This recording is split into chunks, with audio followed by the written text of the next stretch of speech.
ৰাজ্যত ঠিকাভিত্তিক টেট শিক্ষক আছিল প্ৰায় ৩৬,০০০ গৰাকী। ২০১২ বৰ্ষৰ পৰা সৰ্বশিক্ষা অভিযানৰ অধীনত পৰ্যায়ক্ৰমে নিযুক্তি দিয়া হৈছিল টেট শিক্ষকক। তেতিয়াৰে পৰা বৰ্তমান সময়লৈকে ঠিকাভিত্তিক সেৱা আগবঢ়াই থকা টেট শিক্ষকক সম্পূৰ্ণ মৰ্যাদা সহকাৰে নিয়মীয়াকৰণৰ বাবে যুদ্ধ অব্যাহত আছে। তাৰ মাজতে ৰাজ্য চৰকাৰে সোমবাৰে প্ৰায় ২৪,০০০ টেট শিক্ষকৰ চাকৰি নিয়মীয়া কৰে। কিন্তু প্ৰায় ১২,০০০ টেট শিক্ষকে স্থায়ী নিযুক্তিৰ বাবে আবেদন নকৰিলে, কিয়নো স্থায়ী নিযুক্তিৰ ক্ষেত্ৰত চৰকাৰে ৰাখিছিল চৰ্ত।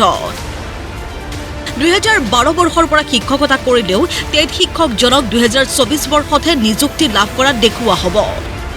অৰ্থাৎ এই ব্যৱস্থাৰ দ্বাৰা জ্যেষ্ঠতাৰ সন্মান আৰু প্ৰাপ্য খৰ্ব হ'ব। লগতে পূৰ্বে ৪৯,০০০ টকা দৰমহা হোৱা টেট শিক্ষকজনৰ চাকৰি স্থায়ী হোৱাৰ পিছত দিয়া হ'ব ৩০,০০০ টকাহে। আৰু এই চৰ্তত সন্মতি প্ৰদান নকৰি স্থায়ী চাকৰিৰ বাবে আবেদন নকৰা ঠিকাভিত্তিক টেট শিক্ষকসকল আজিও নিজৰ স্থিতিত অটল। আমি পে প্ৰটেকশ্যনটো আমাক লাগে। আমি ইমান বছৰে পাই অহা, আজি ১২ বছৰে পাই অহা আমাৰ যিটো ইনক্ৰিমেণ্টে সৈতে আমাৰ প্ৰায় ৪৯,০০০ৰ ওচৰত দৰমহা হৈছে। সেই দৰমহাখিনি আমি এৰি আকৌ নতুন নিযুক্তিত আমি নতুন দৰমহাৰ নিৰিখত আমি ল'ব লাগিব।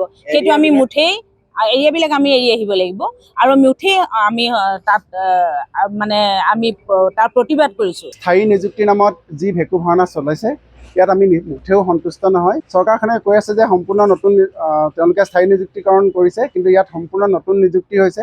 শিক্ষক দিৱসৰ দিনাই আকৌ এইবাৰ সদৌসম প্ৰাথমিক টেট উত্তীৰ্ণ শিক্ষক সমাজৰ হুংকাৰ।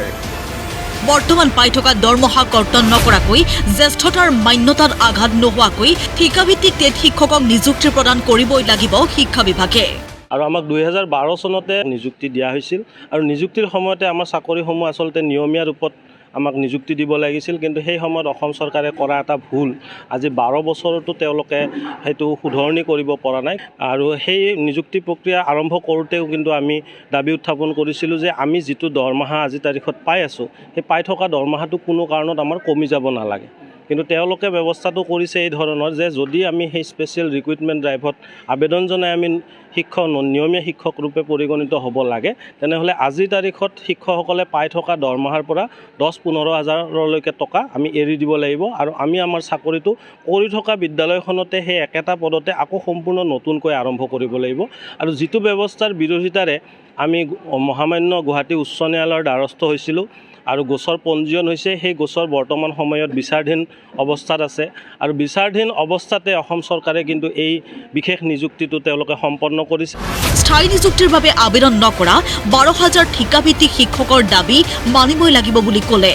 যিখন তেওঁলোকে নিয়মীয়াকৰণৰ তালিকা প্ৰকাশ কৰিছে, তাতে একেটা নামকে ৩-৪ বাৰকৈ অন্তৰ্ভুক্ত হৈ থকা আমাৰ পৰিলক্ষিত হৈছে। গতিকে তেওঁলোকে যি ২৩,৯৫৬ গৰাকী শিক্ষক নিযুক্তি দিয়া বুলি তেওঁলোকে উল্লেখ কৰিছে, কিন্তু প্ৰকৃতাৰ্থত সংখ্যাটো সিমান নহয়। যিকোনো এটা নিযুক্তি প্ৰক্ৰিয়াৰ প্ৰথমতে বিজ্ঞাপন প্ৰকাশ হয়, তাৰপিছত আবেদন জনোৱা হয়, আবেদনকাৰী সংখ্যাখিনিত পৰৱৰ্তী পৰ্যায়ত ভেৰিফিকেশ্যন হয় আৰু ভেৰিফিকেশ্যনৰ শেষতহে মেধা তালিকা প্ৰকাশ হয় আৰু মেধা তালিকাৰ ভিত্তিত শিক্ষকসকল নিযুক্তি হয়।